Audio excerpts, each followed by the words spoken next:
জি জি, মানে আমরা যারা হজে যাব আমাদের জন্য ওয়াজিব হলো হাদি জবাই করা, মানে সেখানে যেটা আমরা জবাই করব, যেটা এই যে 720 রিয়াল সরকারি রেট বলছে, অথবা আমরা নিজেরাও দিতে পারবো, সরকারি ভাবেও দিতে পারবো, ওইটা হলো হাদি।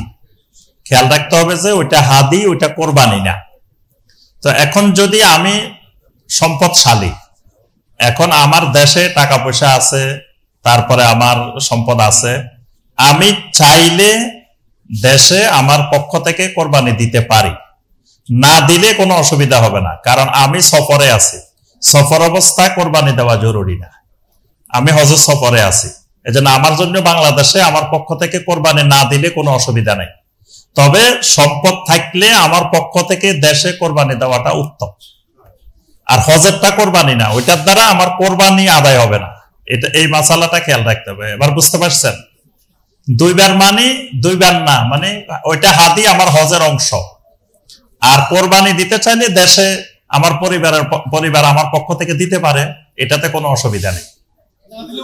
না দিলে অসুবিধা নেই, যেহেতু আমি সফরে আছি, সফর অবস্থায় কোরবানি বাধ্যবাধকতা নাই।